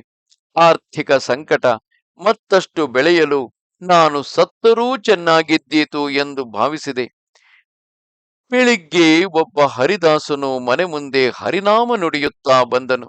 ಆತ ವಿಚಿತ್ರವಾಗಿದ್ದು ಕೈಯಲ್ಲಿ ತಾಳಕ್ಕಾಗಿ ಚಿಟುಕೆಗಳಿದ್ದವು. ತಲೆಯ ಮೇಲೆ ಅರಳಿಯ ಮರದ ಸಸಿವುಳ್ಳ ಅಕ್ಕಿಯ ಪಾತ್ರೆಯಿತ್ತು. ಅಂತಹ ಹರಿದಾಸರು ಮನೆ ಮುಂದೆ ನಿಂತಾಗ ಭಿಕ್ಷೆ ಕೊಡದಿರುವುದು ಅಶುಭವೆನ್ನುವರು. ಆದ್ದರಿಂದ ಮನೆಯಲ್ಲಿ ಹುಡುಕಿ ಸಿಕ್ಕಿದ ಒಂದು ಹಿಡಿಯ ಅಕ್ಕಿಯನ್ನು ಹರಿದಾಸರಿಗೆ ಕೊಟ್ಟೆನು. ಆ ಅಕ್ಕಿಯನ್ನು ಸ್ವೀಕರಿಸಿ ಆತ, ಸ್ವಾಮಿ, ನಿನ್ನೆ ರಾತ್ರಿ ಒಬ್ಬ ಕಟುಕನು ಗುರುಚರಣರೆಂಬ ದತ್ತ ಭಕ್ತರನ್ನು ಹತ್ಯೆ ಮಾಡಿರುವನು. ವಿಚಿತ್ರವೇನೆಂದರೆ ಆತನ ಪ್ರಾಣ ಶರೀರ ಬಿಟ್ಟು ಈ ಅರಳಿ ಸಸಿಯಲ್ಲಿ ನಿಂತಿದೆ. ಔದುಂಬರ ವೃಕ್ಷದ ಮೂಲದಂದು ದತ್ತಾತ್ರೇಯರು ಇರುವರೆಂದು ಪ್ರತೀತಿ. ಈ ಸಸಿ ಸಾಮಾನ್ಯವಾದುದಲ್ಲ. ಗೋದಾವರಿ ಮಂಡಲದಲ್ಲಿ ಶ್ರೀ ಪೀಠಿಕಾಪುರ ಮಹಾಕ್ಷೇತ್ರವಿರುವುದು. ಅಲ್ಲಿ ಸ್ವಯಂಭೂ ದತ್ತರಾದ ಶ್ರೀಪಾದ ಶ್ರೀವಲ್ಲಭರು ಮಾರುವೇಷದಲ್ಲಿ ಸುತ್ತುತ್ತಿದ್ದಾರೆಂದು ಪ್ರತೀತಿ. ಶ್ರೀವಲ್ಲಭರ ತಾಯಿಯ ತಂದೆಯ ಮನೆಯಲ್ಲಿರುವ ಔದುಂಬರ ವೃಕ್ಷದ ಸಸಿಯೇ ಈಗೀಗ ನೀವು ನನ್ನ ಪಾತ್ರೆಯಲ್ಲಿ ಕಂಡದ್ದು. ಇದು ನಿಮ್ಮ ಮನೆಯಲ್ಲಿ ಬೆಳೆಸಿ ಎಲ್ಲಾ ಶುಭಗಳಿಂದ ಅಲಂಕರಿಸಿಕೊಳ್ಳಿ ಎಂದು ನುಡಿಯಲು ನನಗೆ ತಲೆ ತಿರುಗಿದಂತಾಯಿತು. ಆಗ ನಾನು ಹರಿದಾಸರನ್ನು ಉದ್ದೇಶಿಸಿ, ಸ್ವಾಮಿ, ನಾನೇ ಗುರುಚರಣನು. ನಾನು ಯಾವ ವಿಧವಾದ ಹತ್ಯೆಗೂ ಗುರಿಯಾಗಲಿಲ್ಲ. ಭಕ್ತನು. ನಾನು ಕನಸಿನಲ್ಲಿ ಕಟುಕನನ್ನು ಕಂಡೆನು. ಆತ ತನ್ನ ಕತ್ತಿಯಿಂದ ನನ್ನನ್ನು ಕೊಲ್ಲುವೆನೆಂದು ಹೇಳಿರುವನು.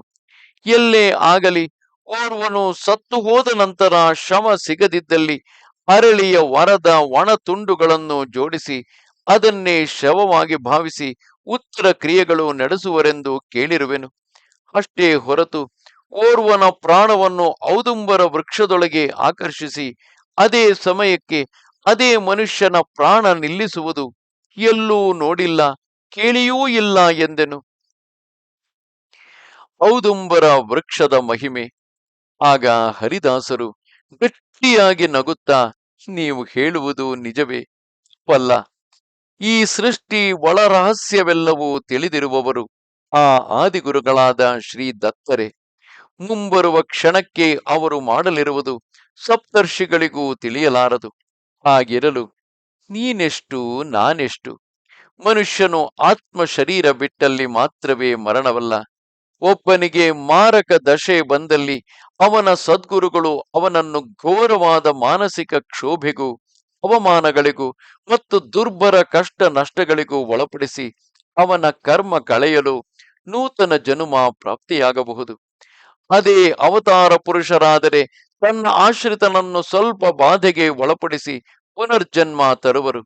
ಆದರೆ ಶ್ರೀ ದತ್ತಾತ್ರೇಯರು ತಮ್ಮನ್ನು ಆಶ್ರಯಿಸಿದವರ ಪ್ರಾಣಶಕ್ತಿಯನ್ನು ತಾವು ಸದಾ ವಾಸ ಮಾಡುವ ಔದುಂಬರ ವೃಕ್ಷಕ್ಕೆ ಆಕರ್ಷಿಸಿ ಅದರಿಂದ ಹೊರಬೀಳುವ ಪ್ರಾಣಶಕ್ತಿಯಿಂದ ಆಶ್ರಿತನ ಶರೀರವನ್ನು ರಕ್ಷಿಸುವರು. ಅಲ್ಪಜ್ಞನಾದ ಆಶ್ರಿತನು ತನ್ನ ಶರೀರದ ಪ್ರಾಣಶಕ್ತಿಯಿಂದಲೇ ಉಸಿರಾಡುತ್ತಿದ್ದೇನೆ ಎಂದುಕೊಳ್ಳುವನು. ನಿಜಕ್ಕೂ ಔದುಂಬರದ ಪ್ರಾಣಶಕ್ತಿ ಅವನನ್ನು ಚೇತನಗೊಳಿಸಿರುತ್ತೆ. ಆ ಮಾರಕ ದಶೆ ತೊಲಗಿದ ಕ್ಷಣವೇ ಪುನಃ ಔದುಂಬರದ ಪ್ರಾಣಶಕ್ತಿ ಅವನ ಶರೀರದಲ್ಲಿ ಪ್ರತಿಷ್ಠೆಗೊಂಡು ಅವನು ಮತ್ತಷ್ಟು ಕಾಲ ಜೀವಿಸಲು ನೆರವಾಗುತ್ತದೆ. ಪವಿತ್ರ ಔದುಂಬರದಿಂದ ಈ ರೀತಿ ಅದೆಷ್ಟು ಪ್ರಾಣಶಕ್ತಿ ಹೊರಬಿದ್ದರೂ ಅದು ಪರಿಪೂರ್ಣವಾಗಿಯೇ ಇರುವುದು. ಕಾರಣ ಶ್ರೀ ದತ್ತಾತ್ರೇಯರು ಪ್ರತಿ ಔದುಂಬರ ವೃಕ್ಷ ಮೂಲದಲ್ಲಿ ಸೂಕ್ಷ್ಮ ರೂಪದಳು ಪ್ರತಿಷ್ಠಿತರಾಗಿರುವುದೇ ಎಂದು ವಿಶದೀಕರಿಸಿದರು. ನನಗೆ ಹರಿದಾಸರು ಹೇಳುವುದೆಲ್ಲ ಆಶ್ಚರ್ಯವಾಗಿ ಕಂಡುಬಂದಿತು. ಕೃಷ್ಣದಾಸ ನಾಮಧೇಯದ ಆ ಹರಿದಾಸರು ಹೊರಟು ಹೋದರು. ನಾನು ಆ ಸ್ವಾಮಿಯ ಹೇಳಿಕೆಗಳನ್ನೆಲ್ಲ ನೆನೆಯುತ್ತಾ ನನ್ನ ಔದುಂಬರವನ್ನು ನಮ್ಮ ಹಿತ್ತಲಲ್ಲಿ ಪ್ರೇಮ ಭಕ್ತಿಯಿಂದ ಬೆಳೆಸಲಾರಂಭಿಸಿದೆನು. ಕೆಲ ಕಾಲದ ನಂತರ ನಮ್ಮ ದೂರದ ನೆಂಟರೊಬ್ಬರು, ವೃದ್ಧನು, ರೇಷ್ಮೆ ಬಟ್ಟೆ ವ್ಯಾಪಾರಿ, ಒಬ್ಬಂಟಿಗ, ನನ್ನಲ್ಲಿ ಪ್ರೇಮದಿಂದ ನನ್ನೊಟ್ಟಿಗೆ ನಿವಾಸ ಮಾಡಲಾರಂಭಿಸಿದನು. ನನಗೆ ಸ್ವಲ್ಪ ಹಣ ಕೊಟ್ಟು ರೇಷ್ಮೆ ಬಟ್ಟೆ ವ್ಯಾಪಾರ ಮಾಡಲು ಸಲಹೆಯಿತ್ತನು. ಜೊತೆಯಲ್ಲೇ ಔದುಂಬರಕ್ಕೆ ಪ್ರದಕ್ಷಿಣೆಗಳು ಮತ್ತು ಶ್ರೀದತ್ತರ ಆರಾಧನೆ ಸಹ ಮಾಡುತ್ತಿದ್ದನು. ನಮ್ಮ ಎಲ್ಲಾ ವ್ಯಥೆಗಳಿಗೂ ಔದುಂಬರವೇ ನೆರವಾಗುತ್ತಿತ್ತು. ಹೀಗೆ ನಮಗೂ ಶ್ರೀ ದತ್ತಪ್ರಭುವಿಗೂ ಮಧ್ಯೆ ಸ್ನೇಹವಾರಿಧಿಯಾಗಿ ನಮ್ಮ ಔದುಂಬರವಿರುತ್ತಿತ್ತು. ಸ್ವಾಮಿ, ಶ್ರೀ ದತ್ತ ಭಕ್ತರಿಗೆ ಔದುಂಬರ ಸೇವೆ ಅತಿ ಮುಖ್ಯವಾದದ್ದು. ಔದುಂಬರವಿದ್ದ ಮನೆಯಲ್ಲಿ ಶ್ರೀ ದತ್ತರು ಇದ್ದಂತೆಯೇ ಅದರ ಮಹಿಮೆ ಅತೀತ. ಪಾಪಕರ್ಮಗಳ ಫಲಿತವಾಗಿ ಮುಳ್ಳಿನ ಗಿಡವಾಗುವುದು. ನಾನು ವ್ಯಾಪಾರಕ್ಕಾಗಿ ಓಡ್ರ ದೇಶಕ್ಕೆ ಹೋಗುತ್ತಾ ಅದೃಷ್ಟದಿಂದ ಪೀಠಿಕಾಪುರಕ್ಕೆ ಸೇರಿ ಶ್ರೀ ಬಾಪನಾರ್ಯರ ಮನೆ ಪತ್ತೆ ಹಚ್ಚಿದೆನು. ಆಗ ಶ್ರೀಪಾದರು ಬಾಪನಾರ್ಯರ ಜೊತೆ ಹಿತ್ತಲಲ್ಲಿದ್ದರು. ಶ್ರೀಪಾದರು ಅಲ್ಲಿನ ಒಂದು ಮುಳ್ಳಿನ ಗಿಡಕ್ಕೆ ನೀರು ಹಾಕುತ್ತಿದ್ದರು. ಆಗ ಬಾಪನಾರ್ಯರು, ಪುಟ್ಟ, ಈ ಮುಳ್ಳಿನ ಗಿಡಕ್ಕೆ ಯಾವ ಸಂಜೀವಿನಿಯೋ ಸೋಮಲತೆಯೋ ಅನ್ನುವ ಹಾಗೆ ನೀನು ಪ್ರೀತಿಯಿಂದ ದಿನವೂ ನೀರು ಹಾಕುವೆಯೇ? ಮುಳ್ಳಿನ ಗಿಡ ಹೇಗೆ ಬಿಟ್ಟರೂ ಬೆಳೆದುಕೊಳ್ಳದೆ ಅಂದರು. ಆಗ ಶ್ರೀಪಾದರು, ತಾತ, ಹಿಂದೆ ನಮ್ಮ ಬೀದಿಯಲ್ಲೇ ವಾಸಿಸುತ್ತಾ ಸ್ವಯಂಭೂ ದತ್ತರೇ ಪಾಪನಾರ್ಯರ ಮೊಮ್ಮಗನಾಗಿ ಹುಟ್ಟಿರುವರಂತೆ. ಎಷ್ಟು ವಿಚಿತ್ರವೋ, ದೈವದ್ರೋಹದ ಮಾತು ಎಂದು ಪರಿಹಾಸ ಮಾಡಿದ ವಿಸ್ಸವಧಾನಿ ತಾತರೇ ಈ ಮುಳ್ಳಿನ ಗಿಡ. ನನ್ನ ತಾಯಿ, ನಾನು, ಅಣ್ಣಂದಿರು ಶ್ರೀ ವಿದ್ಯಾಧರಿ, ರಾಧಾ ಮತ್ತು ಸುರೇಖರು ವೆಂಕಟಪ್ಪಯ್ಯ ಶ್ರೇಷ್ಠಿ ಮತ್ತು ನರಸಿಂಹವರ್ಮರವರ ಮನೆಗಳಲ್ಲಿ ಊಟ ಮಾಡುವಾಗ ಮಲ್ಲಾದಿಯವರು, ಗಂಟಿಕೋಟರವರು ಬಹಳ ತುಂಬಾ ಅನಾಚಾರವಂತರು, ಧರ್ಮಭ್ರಷ್ಟರು ಸಹ. ಈ ಎರಡು ಕುಟುಂಬದವರನ್ನು ಬ್ರಾಹ್ಮಣ ಸಮಾಜದಿಂದ ಹೊರಹಾಕಬೇಕೆಂದು ಬ್ರಾಹ್ಮಣ ಪರಿಷತ್ತಿನಲ್ಲಿ ಕಂಠ ಬಿಚ್ಚಿ ಕೂಗಿದ ವಿಸ್ಸವಧಾನಿ ತಾತನೇ ಈ ಮುಳ್ಳಿನ ಗಿಡ. ಶ್ರೀಪಾದನು ದತ್ತಾತ್ರೇಯನ ಇದಕ್ಕೆ ಸಾಕ್ಷಿಯಲ್ಲಿ ಶಾಸ್ತ್ರ ಹೇಳುತ್ತಾ ವೇದ ಘೋಷಿಸುವುದ ಎಂದು ಮೊಂಡುವಾದ ಮಾಡಿದ ಆ ತಾತನೇ ಈ ಮುಳ್ಳಿನ ಗಿಡ. ಸರ್ವಮಂಗಳ ಸ್ವರೂಪಿಣಿಯಾದ ನನ್ನ ತಾಯಿ ಶ್ರೀಮತಿ ಸುಮತಿ ಮಹಾರಾಣಿಯವರನ್ನು ತಮ್ಮ ಮನೆಯ ಮಗಳಂತೆ ಭಾವಿಸಿ ಊಟವಿತ್ತು ಹೊಸ ವಸ್ತ್ರಗಳಿಂದ ಗೌರವಿಸಿ ತಮ್ಮ ಜನ್ಮ ಧನ್ಯವಾಯಿತೆಂದು ಭಾವಿಸುವ ವೆಂಕಟಪ್ಪಯ್ಯ ಶ್ರೇಷ್ಠಿ ತಾತರನ್ನು, ನರಸಿಂಹವರ್ಮ ತಾತನವರನ್ನು ಸದಾ ಆರೋಪಿಸುತ್ತಿದ್ದ ಆ ವಿಸ್ಸವಧಾನಿ ಅಜ್ಜನೇ ಈ ಮುಳ್ಳಿನ ಗಿಡ. ತೀರಿ ಹೋದ ನಂತರ ಉತ್ತರ ಕ್ರಿಯೆಗಳು ಮಾಡದಿದ್ದ ಕಾರಣ, ಅತ್ಯಧಿಕ ಪಾಪ ಭಾರ ಕಾರಣದಿಂದಲೂ ನನ್ನ ಸ್ವಭಾವಕ್ಕೆ ತಕ್ಕಂತೆ ಈ ಮುಳ್ಳಿನ ಗಿಡವಾಗಿ ಜನ್ಮಿಸಿದ ವಿಸ್ಸವಧಾನಿಯವರಿಗೆ ಕರುಣೆಯಿಂದ ಜಲ ಕೊಡುತ್ತಿದ್ದೇನೆ ಎಂದರು. ಸ್ವಲ್ಪ ಸಮಯದ ನಂತರ ಹಿತ್ತಲಿನಿಂದ ಬೀದಿಯ ಕಡೆಗೆ ಬಂದರು. ಶ್ರೀಪಾದ ಶ್ರೀವಲ್ಲಭರ ಸುಂದರ ರೂಪವನ್ನು ಕಂಡ ಕೂಡಲೇ ನನಗೆ ಸಂತಸದಿಂದ ಬಿಕ್ಕಳಿಕೆ ಬಂದಿತು, ಆನಂದ ಬಾಷ್ಪ ಸಹ ಬಂದಿತು. ನಾನು ಶ್ರೀಗಳ ಚರಣಗಳ ಮೇಲೆ ಬಿದ್ದೆನು. ಶ್ರೀಪಾದರು ಪ್ರೇಮದಿಂದ ಬೆನ್ನು ತಟ್ಟಿ, ಮಗು, ಏಳು ಏಳು, ಯಾಕೀ ಹುಚ್ಚು ಕೆಲಸ? ಸತ್ತು ಪುನರ್ಜನ್ಮ ಪಡೆದು ನನ್ನ ಬಳಿ ಬಂದೆಯಾ ಎಂದರು. ನಾನು ರೇಷ್ಮೆ ವ್ಯಾಪಾರ ಮಾಡುವನೆಂದು ತಿಳಿದು ಬಾಪನಾರ್ಯರು ನನ್ನೊಟ್ಟಿಗೆ, ಎಲೈ, ನಮ್ಮ ಪುಟ್ಟನಿಗೆ ತಕ್ಕ ರೇಷ್ಮೆ ವಸ್ತ್ರ ಉಡುಪುಗಳು ಇವೆಯಾ ಎಂದರು. ನಾನು ಅವರಿಗೆ ತಕ್ಕ ಬಟ್ಟೆಗಳನ್ನೇ ಕೊಟ್ಟೆನು. ಗುರುಚರಣನೇ, ನಿನಗೊಂದು ವಿಚಿತ್ರ ತೋರಿಸುವೆನು ಬಾ ಎಂದು ನನ್ನನ್ನು ಒಳಗೆ ಕರೆದೊಯ್ದರು. ಬಾಪನಾರ್ಯರು ಕೂಡ ಬಂದರು. ನಮ್ಮನ್ನು ಆ ಮುಳ್ಳಿನ ಗಿಡದತ್ತ ನಿಲ್ಲಿಸಿ, ವಿಸ್ಸನ್ನ ಅಜ್ಜ, ನಿನ್ನ ಮಕ್ಕಳು ಶ್ರದ್ಧೆಯಿಲ್ಲದೆ ಮಾಡಿದ ಶ್ರಾದ್ದ ಕರ್ಮಗಳಿಂದಲೂ ಬಾಪನಾರ್ಯರಂತಹ ದೊಡ್ಡ ವ್ಯಕ್ತಿಯನ್ನು ಕಾರಣವಿಲ್ಲದೆ ನಿಂದಿಸಿದ್ದಕ್ಕೂ ನಿನಗೆ ಇಂತಹ ನೀಚ ಜನುಮ ಲಭಿಸಿದೆ. ಈ ಗುರುಚರಣನು ನಿನಗೆ ಹಿಂದಿನ ಜನುಮದಲ್ಲಿ ಪುತ್ರನಾಗಿದ್ದನು. ಇವನಿಂದ ನಿನಗೆ ಶ್ರಾದ್ದ ಕರ್ಮಗಳನ್ನು ಪುನಃ ಮಾಡಿಸುವೆನು. ನಿನಗೆ ಒಪ್ಪಿಗೆ ತಾನೆ ಎಂದು ಕೇಳಿದರು. ನಾವು ದಿಗ್ಭ್ರಾಂತರಾಗಿ ನೋಡುತ್ತಿದ್ದೆವು. ಆ ಮುಳ್ಳಿನ ಗಿಡವನ್ನು ಸುತ್ತಿಕೊಂಡೆ ವಾಯ ರೂಪದಲ್ಲಿ ಪ್ರೇತಾತ್ಮರಾಗಿದ್ದ ವಿಸ್ಸವಧಾನಿಗಳು, ಅದಕ್ಕಿಂತ ಮಹದ್ಭಾಗ್ಯ ಉಂಟೆ ಎಂದರು ಸ್ಪಷ್ಟವಾಗಿ. ಶ್ರೀಗಳು ನನ್ನ ಕೈಯಿಂದ ಆ ಮುಳ್ಳಿನ ಗಿಡವನ್ನು ಸಮೂಲವಾಗಿ ಕಿತ್ತು ಹಾಕಿಸಿದರು. ನನ್ನ ಕೈಯಿಂದಲೇ ಒಂದು ಆಲದ ಮತ್ತು ಅರಳಿನ ಒಣ ಕಡ್ಡಿಗಳಿಂದ ಬೆಂಕಿ ಉದ್ಭವ ಮಾಡಿದರು. ಆ ಮುಳ್ಳಿನ ಗಿಡವನ್ನು ದಹನ ಮಾಡಿದನು. ಶ್ರೀಪಾದರು ನನ್ನನ್ನು ಸ್ನಾನ ಮಾಡಲು ಆದೇಶಿಸಿದರು. ಸ್ನಾನ ವಿಭೂತಿ ಧಾರಣೆಯ ನಂತರ ಮಹೇಶ್ವರನು ಸ್ಮಶಾನದಲ್ಲಿನ ಬೂದಿಯನ್ನು ಮೈಗೆ ಉಚ್ಚಿಕೊಂಡಿರುವನೆಂದು ಜನ ತಿಳಿಯುವರು. ಮಹಾಪುರುಷರು, ಸಿದ್ಧ ಪುರುಷರು, ಮಹಾಯೋಗಿಗಳು, ಮಹಾಭಕ್ತರ ದಹನದ ಬೂದಿಯನ್ನೇ ಶಿವ ಮೈಗೆ ಹಚ್ಚಿಕೊಳ್ಳುವನು. ತನ್ನ ಮೈಯನ್ನು ಆವರಿಸಿರುವ ತೇಜೋ ವಲಯದಲ್ಲಿ ಆ ಸಜ್ಜನರು ಐಕ್ಯತೆ ಹೊಂದುವರು. ಕೋತಿ, ಹಾವು, ಹಸು ಮುಂತಾದ ಪ್ರಾಣಿಗಳು ಆಕಸ್ಮಿಕವಾಗಿ ನಮ್ಮಿಂದ ಸಾಯಿಸಲ್ಪಟ್ಟಾಗ ಉತ್ತರ ಕ್ರಿಯೆ ಮಾಡತಕ್ಕದ್ದು. ಶ್ರದ್ಧೆಯಿಂದ ಕಾರ್ಯಗಳು ಮುಗಿಸಿ ಅನ್ನಾರ್ಥಿಗಳಿಗೆ ಊಟವಿಟ್ಟಲ್ಲಿ ಶುಭ. ಮಂತ್ರ ನಿಯಮವಿಲ್ಲ. ಯಾವುದೋ ಜನ್ಮದಲ್ಲಿ ಅದ್ಯಾವ ಅಲ್ಪ ಋಣಾನುಬಂಧವಿದ್ದರೂ ಅಂತಹ ಹತ್ಯೆಯ ಪಾಪ ಕರ್ಮಶೇಷ ಹೋಗುವುದು. ಆ ಜಂತುಗಳಿಗೂ ಸದ್ಗತಿ ಲಭಿಸುವುದು. ಹಿಂದೆ ಒಮ್ಮೆ ಬರಗಾಲ ಬಂದು ಲೋಕ ಒದ್ದಾಡುತ್ತಿತ್ತು. ಗೋಗಣಾಭಿವೃದ್ಧಿ ಇದ್ದರೆ ತಾನೇ ತುಪ್ಪದಂತಹ ಪವಿತ್ರ ಪದಾರ್ಥಗಳು ಲಭಿಸುವುದು. ಯಜ್ಞ ಯಾಗಾದಿಗಳು ಇಲ್ಲದಿದ್ದಲ್ಲಿ ಯಜ್ಞಯಾಗಾದಿಗಳಿದ್ದಲ್ಲಿ ದೇವತೆಗಳಿಗೂ ಮಾನವರಿಗೂ ಇರಬೇಕಾದ ಪರಸ್ಪರ ಸಹಕಾರ ನಿರರ್ಥಕವಾಗಿ ಧರ್ಮ ಗ್ಲಾನಿ ಪ್ರಾಪ್ತಿಯಾಗುವುದು. ಆಹಾರವಿಲ್ಲದಿದ್ದರೆ ಮನುಜರು ಸಾಯುವರು. ಆದ್ದರಿಂದಲೇ ಗೌತಮ ಮಹಾಮುನಿಗಳು ಆಶ್ರಮದಲ್ಲಿ ತನ್ನ ತಪಶಕ್ತಿಯಿಂದ ಆಹಾರ ಬೆಳೆಗಳನ್ನು ತರುತ್ತಿದ್ದರು. ಕಾರಣಾಂತರವಾಗಿ ಆ ಮಹರ್ಷಿಗೆ ಪ್ರಾಪ್ತಿಯಾದ ಮಾಯಾ ಗೋಹತ್ಯೆ ಪಾತಕ ಹೋಗಲು ಅವರಿಂದ ಗೋದಾವರಿ ಅವತರಿಸಲಾಯಿತು. ಹಾಗಾಗಿ ಗೌತಮ ಮಹರ್ಷಿಗೆ ಈ ಲೋಕ ತುಂಬಾ ಋಣಗ್ರಸ್ತವಾಗಿದೆ. ಆತನ ಪತ್ನಿ ಅಹಲ್ಯೆ ಪತಿವ್ರತೆ. ಈ ವಿಶ್ವವಧಾನಿ ಗೌತಮ ಗೋತ್ರಜಾತರು. ಗೌತಮರಿಗೂ ವಿಶ್ವವಧಾನಿಗಳಿಗೂ ಇರುವ ಸಂಬಂಧ ಅಷ್ಟೇ. ಇದು ಅತ್ಯಂತ ಅಲ್ಪವಾದ ಋಣ ಅನುಬಂಧ.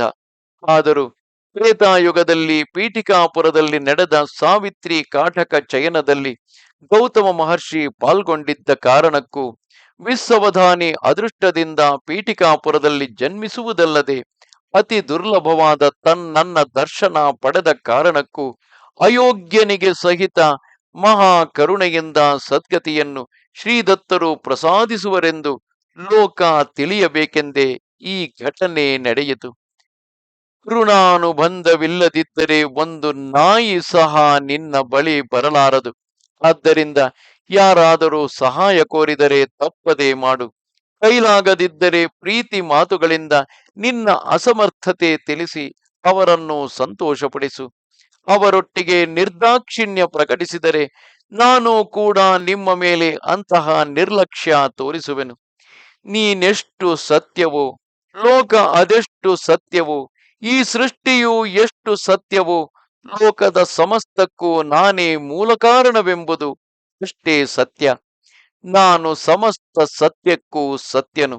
ವೇದದಲ್ಲೂ ಸತ್ಯಂ ಜ್ಞಾನಮನಂತಂ ಬ್ರಹ್ಮ ಎನ್ನಲಾಗಿದೆ ಎಂದು ವಿವರಿಸಿದರು. ನಾನು ತನ್ಮಯತೆಯಿಂದ ನೋಡುತ್ತಿದ್ದೆನು. ಬಾಪನಾರ್ಯರಿಗೆ ಆನಂದ ಬಾಷ್ಪ ಉದುರಿತು. ಅದನ್ನು ಒರೆಸುತ್ತಾ ಶ್ರೀಪಾದರು, ತಾತ, ಈ ನಡುವೆ ನೀನು ಸದಾ ನನ್ನ ಧ್ಯಾನದಲ್ಲೇ ಇರುತ್ತಿದ್ದೀಯ. ನಿನ್ನ ಜನ್ಮ ಧನ್ಯ.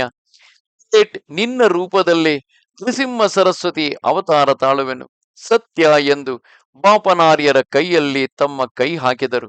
ಆಗ ಅವರು, ಶ್ರೀಪಾದ, ಅದೆಷ್ಟೋ ದಿನಗಳಿಂದಲೂ ನನಗೊಂದು ಸಂದೇಹವಿದೆ, ಕೇಳಲೆ ಎಂದು ಭಿನ್ನವಿಸಿಕೊಂಡರು. ತಾತ, ನಿನಗೆ ಸಂದೇಹವೇ? 10 ವರ್ಷದ ಪುಟ್ಟನು ಅದನ್ನು ಪರಿಹರಿಸುವುದೇ? ಪ್ರಯತ್ನಿಸುತ್ತೇನೆ, ಕೇಳಿ ಎಂದರು ಶ್ರೀಗಳು. ಆಗ ಆರ್ಯರು, ಸೃಷ್ಟಿ ಸ್ಥಿತಿ ಲಯಗಳನ್ನು ಮಾಡುವುದು ಬ್ರಹ್ಮ ವಿಷ್ಣು ಮಹೇಶ್ವರರಲ್ಲವೇ? ಅವರುಗಳ ಶಕ್ತಿ ಸ್ವರೂಪಗಳೇ ತಾನೇ ಸರಸ್ವತಿ ಲಕ್ಷ್ಮಿ ಪಾರ್ವತಿಯರು ಎಂದು ಪ್ರಶ್ನಿಸಿದರು. ಆಗ ಶ್ರೀಗಳು ಹೌದು ಎಂದರು. ಪುನಃ ಬಾಪನಾರ್ಯರು, ಇವರೆಲ್ಲರನ್ನೂ ಸೃಷ್ಟಿಸಿದ್ದು ಆದಿಪರಾಶಕ್ತಿ ಮಾತೆಯಲ್ಲವೇ? ಹಾಗಿದ್ದಲ್ಲಿ ನೀನು ಯಾರು ಎಂದು ತಮ್ಮ ಸಂದೇಹವನ್ನು ವ್ಯಕ್ತ ಮಾಡಿದರು. ಶ್ರೀಪಾದರು ಸರ್ವದೇವತಾ ಸ್ವರೂಪಿ, ಎಲ್ಲಕ್ಕೂ ಮೂಲ ಶ್ರೀಪಾದ. ತನ್ನ ಅಜ್ಜನ ಪ್ರಶ್ನೆಗಳಿಗೆ ಶ್ರೀಪಾದರು ಸುಂದರ ಮುಖ ಮತ್ತು ಮುಗುಳ್ನಗೆಯಿಂದ, ತಾತ, ಈಗಲೇ ನಿಮ್ಮ ಕಣ್ಣೆದುರಲ್ಲೇ ಮುಳ್ಳಿನ ಗಿಡಕ್ಕೆ ಸದ್ಗತಿ ಕಲ್ಪಿಸಿದನು. ನಾನು ಮಾಡುವ ಕೆಲಸಗಳಿಗೆ ಶಾಸ್ತ್ರ ಪ್ರಮಾಣ ಉಂಟೆ ಎಂಬುವ ಪರಿಶೀಲನೆ ಅನಗತ್ಯ. ನಾನು ಎಲ್ಲಾ ಭೂಮಿಕೆಗಳಲ್ಲೂ ಇರುವೆನು. ನನ್ನನ್ನು ಎಲ್ಲಾ ಭೂಮಿಕೆಗಳಲ್ಲೂ ಯೋಗಿ ತಪ್ಪದೇ ಕಾಣುವನು. ಸೃಷ್ಟಿ ಮಾಯೆ ಅಲ್ಲ, ಅದನ್ನು ಸೃಷ್ಟಿ ಎಂದು ಭಾವಿಸುವುದೇ ಮಾಯೆ. ಸೃಷ್ಟಿಯಲ್ಲೆಲ್ಲ ಒಂದೇ ಭಗವತ್ ಚೈತನ್ಯವಿದೆ. ಆದರೆ ಅದು ಅನೇಕ ತರಹದ ಸ್ಥಿತಿ ಮತ್ತು ಅವಸ್ಥೆಗಳಲ್ಲಿ ಪರಿಣಾಮ ಹೊಂದಲು ವಶೀಭೂತವಾಗಿರುವುದು. ಈ ಪರಿಣಾಮ ಕ್ರಮಕ್ಕೆ ಕಾಲ ಆಧಾರವಾಗಿರುವುದು. ಕಾಲದ ಕುರಿತ ಜ್ಞಾನ ಸಂಭವಿಸುತ್ತಿದೆ. ಆದ್ದರಿಂದಲೇ ಪರಿಣಾಮ ಕ್ರಮವೆಂಬುದು ಅನುಭವದಲ್ಲಿದೆ. ಈ ಕಾಲವೆಂಬುದು ಸೂರ್ಯ ಚಂದ್ರ ಮುಂತಾದ ಖಗೋಳ ಸ್ಥಿತಿಗಳ ಕಾರಣ ನಮಗೆ ಗೊತ್ತಾಗುತ್ತಿದೆ. ತ್ರಿಕಾಲ ಜ್ಞಾನ ಮತ್ತು ಅವಸ್ಥಾತ್ರಯ ಜ್ಞಾನ ಒಂದೇ ಸಮಯಕ್ಕೆ ಅನುಭವದಲ್ಲಿ ಇರುವವರು ಅತ್ರಿ ಮಹರ್ಷಿಗಳು. ಈ ಸೃಷ್ಟಿಯಲ್ಲಿ ಅನಸೂಯ ತತ್ವ ಅನುಭವದಲ್ಲಿ ಹೊಂದಿದ ದೊಡ್ಡ ಮುತ್ತೈದೆ ಅನಸೂಯ ಮಾತೆ. ನನಗೆ ಸೃಷ್ಟಿ ಸ್ಥಿತಿ ಲಯಗಳು ಮತ್ತು ಸ್ಥೂಲ ಸೂಕ್ಷ್ಮ ಕಾರಣ ಶರೀರಗಳು ನಿನ್ನೆ ನಾಳೆ ಮತ್ತು ಇಂದು ಮುಂತಾದವು ಏಕಕಾಲದಲ್ಲೇ ಅನುಭವದಲ್ಲಿರುವುದು. ಆದ್ದರಿಂದ ನನ್ನದು ನಿತ್ಯ ವರ್ತಮಾನ, ನಡೆದದ್ದು, ನಡೆಯುತ್ತಿರುವುದು ಮತ್ತು ನಡೆಯಲಿರುವುದೆಲ್ಲವೂ ಏಕಕಾಲದಲ್ಲಿ ಅನುಭವದಲ್ಲಿರುವುದು. ಹಾಗಿದ್ದಲ್ಲಿ ತ್ರಿಮೂರ್ತಿ ಮತ್ತು ತ್ರಿಶಕ್ತಿಗಳು ನನ್ನಲ್ಲಿ ಇರುವುದು ಆಶ್ಚರ್ಯದ ಸಂಗತಿಯೇ.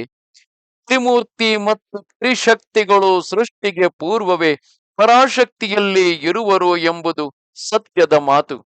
ನಾನು ಆದಿಪರಾಶಕ್ತಿ ಒಂದೇ ಅಭಿನ್ನ ಸ್ವರೂಪಗಳು. ಆದರೆ ಇದರಲ್ಲೊಂದು ಸೂಕ್ಷ್ಮಾಂಶವಿದೆ. ಸಮಸ್ತ ಸೃಷ್ಟಿಯು ಮಾತೃಗರ್ಭದಿಂದಲೇ ಹೊರಬೀಳಬೇಕೆನ್ನುವ ಒಂದು ಮಹಾ ಸಂಕಲ್ಪದ ಕಾರಣ ಆದಿಪರಾಶಕ್ತಿ ಉದ್ಭವ ನಡೆಯಿತು. ಅದು ಬ್ರಹ್ಮಯೋನಿ ಸ್ವರೂಪ. ಅದರ ಮೂಲಕ ತ್ರಿಮೂರ್ತಿ ತ್ರಿಶಕ್ತಿಗಳು ಹೊರಬಂದರು. ಆದರೆ ಆ ಆದ್ಯ ಪರಾಶಕ್ತಿಗೆ ಹೀಗೆ ಸೃಷ್ಟಿಸಬೇಕೆನ್ನುವ ಸಂಕಲ್ಪ ಮತ್ತು ಅದರ ಪದ್ಧತಿ ಹೇಗೆ ತಾನೇ ಆದೀತು? ಆ ಪ್ರಬೋಧನ ಶಕ್ತಿ ನಾನು. ಅದೇ ಮಹಾ ಸಂಕಲ್ಪ ಸ್ವರೂಪ. ಅಂತಹ ಮಹಾ ಸಂಕಲ್ಪ ನನ್ನಿಂದಲೇ ಉದ್ಭವಿಸಿ ಆದ್ಯ ಪರಾಶಕ್ತಿ, ತ್ರಿಮೂರ್ತಿಗಳು ಮತ್ತು ತ್ರಿಶಕ್ತಿಗಳ ಹುಟ್ಟುವಿಕೆ, ಅದೇ ಪರಮ ಗುರು ಸ್ವರೂಪ. ಅದು ಒಂದು ಪರಮ ರಹಸ್ಯ. ಅಂತಹ ಮಹಾಸಂಕಲ್ಪಕ್ಕೆ ಒಂದು ಮನೋಜ್ಞಾನದಿಂದಲೇ ಎಲ್ಲವೂ ತಕ್ಷಣ ಸಾಧ್ಯ. ಎಲ್ಲ ಶಕ್ತಿಗಳನ್ನು ಹಿಡಿದಿಡಬಲ್ಲ ಮೂಲ ಶಕ್ತಿ ನಾನೇ. ಸೃಷ್ಟಿಯಲ್ಲಿ ಮಾತಾ ಶಿಶು, ಮಾತಾ ಶಿಶು, ಪಿತಾ ಪುತ್ರ, ಪತಿ ಪತ್ನಿ ಮತ್ತು ಅಣ್ಣ ತಂಗಿಯರೆಂಬ ಪವಿತ್ರ ಸಂಬಂಧಗಳು ಇರಲೇಬೇಕು. ಆ ಪವಿತ್ರ ಸಂಬಂಧಗಳನ್ನು ತೋರಿಸಿಕೊಡಲೆಂದೇ ದೇವಿ ದೇವತಾ ಸ್ವರೂಪಗಳ ಆತುರ.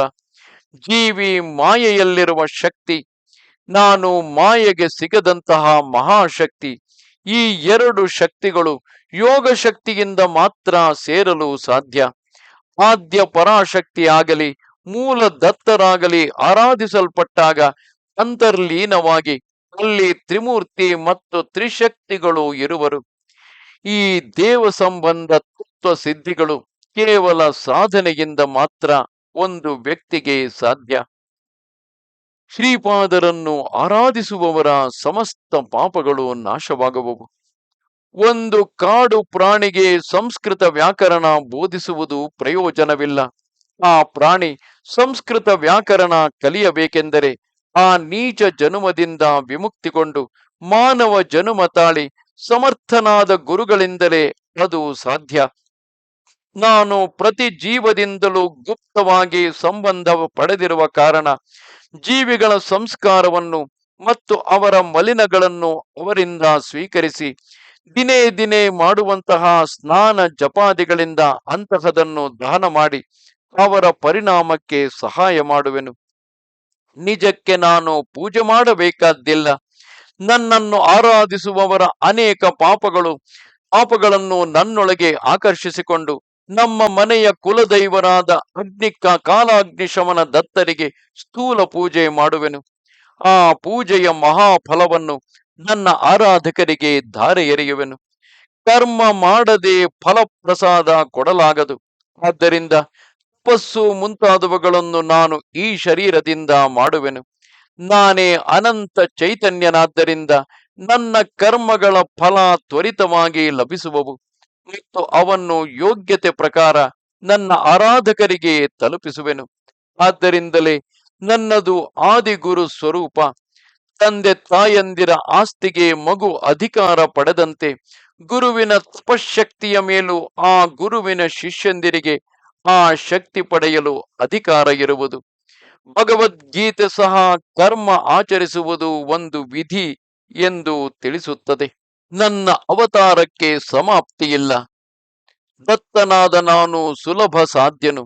ಮಿಕ್ಕ ದೇವತೆಗಳು ಭಕ್ತರು ಮಾಡಿದ ತಪಸ್ಸಿಗೆ ಸಂತುಷ್ಟರಾಗಿ ವರ ನೀಡುವರು. ಆದರೆ ಗುರು ಸ್ವರೂಪರಾದ ಶ್ರೀ ದತ್ತರು ತನ್ನ ಶಿಷ್ಯರು ವರವನ್ನು ಪಡೆಯಲು ಅಡ್ಡ ಬರುವಂತಹ ದುಷ್ಟ ಶಕ್ತಿಗಳನ್ನು ತಪೋಶಕ್ತಿಯಿಂದ ತೊಲಗಿಸಿ ಅವರನ್ನು ಅನುಗ್ರಹಿಸುವಂತಹ ಕರುಣಾ ಸ್ವರೂಪ. ತಾತ, ಅದಕ್ಕೆ ನನ್ನನ್ನು ಸ್ಮೃತಿ ಮಾತ್ರ ಪ್ರಸನ್ನನೆನ್ನುವರು. ಅನ್ ಎಲ್ಲ ಗುರು ರೂಪಗಳು ನಾನೇ. ಇದು ಮಹಾ ಕರುಣಾ ರಸದಿಂದ ಬಂದ ಗುರು ಸ್ವರೂಪ. ಈ ಅವತಾರ ಸಮಾಪ್ತಿಯೇ ಇಲ್ಲ. ನನ್ನ ಭಕ್ತನ ಕರೆಗಾಗಿ ಕಾದಿದ್ದು, ಕೂಗಿದ ತಕ್ಷಣವೇ ಉತ್ತರ ನೀಡುವೆನು. ನನ್ನ ಭಕ್ತ ನನ್ನ ಕಡೆಗೆ ಒಂದು ಹೆಜ್ಜೆಗಿಟ್ಟರೆ ನಾನು ಅವನ ಕಡೆಗೆ 100 ಹೆಜ್ಜೆ ಇಡುವೆನು. ನನ್ನ ಭಕ್ತರನ್ನು ಕಣ್ಣ ರೆಪ್ಪೆಯಂತೆ ಕಾಪಾಡಿ ಅವರನ್ನು ಎಲ್ಲ ಆಪತ್ತುಗಳಿಂದ ಪಾರು ಮಾಡುವುದು ನನ್ನ ಸಹಜತ್ವ ಎಂದು ಬಾಪನಾರ್ಯರಿಗೆ ಶ್ರೀಗಳು ಉಪದೇಶಿಸಿದರು. ಆಗ ನಾನು ಆ ಮಹಾಗುರುವನ್ನು, ಮಹಾಪ್ರಭು, ಸೋಮಲತೆ ಮತ್ತು ಸೋಮಯಾಗ ಕುರಿತು ಅಲ್ಪ ಸ್ವಲ್ಪ ಕೇಳಿದ್ದೆ, ದಯವಿಟ್ಟು ಅವುಗಳ ವಿವರ ತಿಳಿಸಿ ಎಂದು ಪ್ರಾರ್ಥಿಸಿದನು. ಶ್ರೀಪಾದರು ಸೋಮಲತೆ ಒಂದು ಸಂಜೀವಿನಿ ಮೂಲಿಕೆ ಎಂದು ಹೇಳಿ ನಾನು ಅದನ್ನು ನೋಡಬೇಕೆಂದಾಗ ತಮ್ಮ ಅಂಗೈಯಲ್ಲಿ ಸೃಷ್ಟಿಸಿದರು. ನನಗೆ ಬಹುಮಾನಿಸಿದ ಆ ದಿವ್ಯ ಪ್ರಸಾದ ಮೂಲಿಕೆ ಇಂದಿಗೂ ನನ್ನ ಪೂಜಾಗ್ರಹದಲ್ಲಿ ಭದ್ರವಾಗಿದೆ. ಆಗ ಶ್ರೀಪಾದರು ಹೇಳಿದರು, ಈ ಸಂಜೀವಿನಿ ವನಮೂಲಿಕೆ ಹಿಮಾಲಯದ ಶ್ರೇಣಿಯಲ್ಲಿ ಕಾಶ್ಮೀರದ ಮಾನಸ ಸರೋವರದಲ್ಲೂ, ಸಿಂಧೂ ನದಿಯ ಉಗಮ ಸ್ಥಾನದ ಬಳಿ, ಶ್ರೀ ಮಲ್ಲಿಕಾರ್ಜುನ ಮಾಸ ಶ್ರೀಶೈಲ ಪರ್ವತದ ಬಳಿ, ಸಹ್ಯಾದ್ರಿ, ವಿಂಧ್ಯ ಪರ್ವತ ಮತ್ತು ಬದರಿ ಅರಣ್ಯ ಶ್ರೇಣಿಗಳಲ್ಲಿ ಲಭಿಸುವುದು. ಇದರ ಪ್ರಭಾವದಿಂದಲೇ ಲಕ್ಷ್ಮಣನ ಮೂರ್ಛೆ ವಾಸಿಯಾಯಿತು. ಇದು ಅದೆಷ್ಟೋ ರೋಗಗಳನ್ನು ವಾಸಿ ಮಾಡುತ್ತೆ. ಇದನ್ನು ಬಳಸಿಕೊಂಡರೆ ಆಕಾಶಗಮನ ಸಿದ್ಧಿ ಲಭಿಸುವುದು. ಕಂಡರಗಳ ಶಕ್ತಿ, ನೇತ್ರ ಶಕ್ತಿ ಮತ್ತು ಶ್ರವಣ ಶಕ್ತಿ ಪಡೆಯಲು ಈ ಮೂಲಿಕೆ ಬಹಳ ಉಪಯೋಗಕಾರಿ. ಇದರ ಪ್ರಭಾವದಿಂದ ಅಗ್ನಿಜಲ ಮತ್ತು ವಿಷದಿಂದ ಎಂತಹ ಭಯ ದುಃಖವಾಗಲಿ ಕಂಡುಬರುವುದಿಲ್ಲ. ಈ ಸಂಜೀವಿನಿ ಸಸಿಗೆ ಶುಕ್ಲ ಪಕ್ಷದಲ್ಲಿ ದಿನಕ್ಕೊಂದು ಎಲೆಯಂತೆ ಹುಟ್ಟುತ್ತಾ ಪೌರ್ಣಮಿಗೆ 15 ಎಲೆ ಹೊರಬರುವವು. ಕೃಷ್ಣ ಪಕ್ಷದಲ್ಲಿ ದಿನಕ್ಕೊಂದು ಎಲೆಯಂತೆ ಬೀಳುತ್ತಾ ಅಮಾವಾಸ್ಯೆಗೆ ಸಸಿ ಒಣಗಿ ಹೋಗುವುದು. ಆ ಒಣ ಕಡ್ಡಿಯನ್ನು ನೀರಿನಲ್ಲಿ ನೆನೆಸಿದರೆ ರಾತ್ರಿಗೆ ಬೆಳಕನ್ನು ಚಿಮ್ಮುವುದು. ಇಂತಹ ಮಹತ್ತರ ಸಂಜೀವಿನಿಯನ್ನು ಸಹ್ಯಾದ್ರಿ ಮತ್ತು ಭೀಮಶಂಕರ ಪರ್ವತ ಶ್ರೇಣಿಗಳಲ್ಲಿ ಕಾಡು ಪ್ರಾಣಿಗಳು ಕಾಯುತ್ತಿರುವವು. ಅಮಾವಾಸ್ಯೆ ಮಧ್ಯರಾತ್ರಿ ಸಮಯ ಕಾಂತಿಯಿಂದ ಬೆಳಗುವುದರಿಂದ ಇದನ್ನು ಸುಲಭವಾಗಿ ಪತ್ತೆ ಹಚ್ಚಬಹುದು. ಮಗು, ಗುರುಚರಣನೆ, ಇಂತಹವು 24 ವಿಧವಾದ ದಿವ್ಯ ಗಿಡಮೂಲಿಕೆಗಳಿವೆ. ಈ ಪವಿತ್ರ ಮೂಲಿಕೆಗಳನ್ನು ಆವರಿಸಿಕೊಂಡು ದೇವತಾ ಶಕ್ತಿಗಳಿರುವವು. ಆದ್ದರಿಂದಲೇ ಪವಿತ್ರ ವೇದ ಪಠನೆ ಮಾಡುತ್ತಾ ನಮ್ರತೆಯಿಂದ ಈ ಮೂಲಿಕೆಯನ್ನು ಅಗೆದು ಪಡೆಯಬೇಕು. ಆ 24 ದಿವ್ಯ ಸಸಿಗಳು ಹೀಗಿವೆ: ಸೋಮ, ಮಹಾಸೋಮ, ಚಂದ್ರಮ, ಅಂಶುಮಾನ್, ಮಂಜುವಾನ್, ರಜಿತ ಪ್ರಭು, ದೂರ್ವ, ಕನಿಯಾನ್, ಶ್ವೇತಾನ್, ಕನಕಪ್ರಭ, ಪ್ರತಾನವಾನ್, ಲಾಲ್ ವೃತ್ತ, ಕರದೀರ, ಅಂಶಮಾನ್, ಸ್ವಯಂಪ್ರಭ, ರುದ್ರಾಕ್ಷ, ಗಾಯತ್ರಿ, ಏಷ್ಟಂ, ಪಾವತ, ಜಗತ್, ಶಾಕರ್, ಅನಿಷ್ಟಂ, ರೈಕ್ತ, ತ್ರಿಪದ ಗಾಯತ್ರಿ ಎಂದು ತಿಳಿಸಿದರು. ನಾನು ಶ್ರೀಪಾದರಿಂದ ಅಪ್ಪಣೆ ಪಡೆದು ಪೀಠಿಕಾಪುರದಿಂದ ಹೊರಟೆನು. ನಾನು ಶಂಕರ ಭಟ್ಟರಿಗೆ ಈ ವೃತ್ತಾಂತ ಹೇಳುವುದು ಪೂರ್ತಿಯಾದಾಗ ಮಹಾಗುರುಗಳ ಮನೋಸಂಚಾರವು ಪೂರ್ತಿ ಆಯಿತೆಂದು ಅವರನ್ನು ದರ್ಶಿಸಿಕೊಳ್ಳಬಹುದೆಂದು ಆಜ್ಞೆಯಾಯಿತು. ನಾವೆಲ್ಲ ದರ್ಶಿಸಿಕೊಂಡೆವು. ಶ್ರೀಗಳ ದಿವ್ಯ ಹಸ್ತದಿಂದ ಫಲಪ್ರಸಾದಗಳನ್ನು ಪಡೆದೆವು.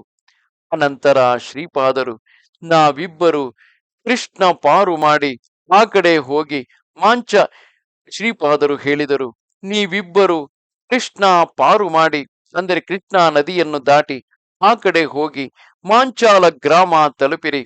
ಮಾಂಚಾಲ ಗ್ರಾಮ ದೇವತೆಯ ಆಶೀರ್ವಾದ ಪಡೆದು ಪುನಃ ಕುರಂಗಡ್ಡೆಗೆ ಬನ್ನಿ.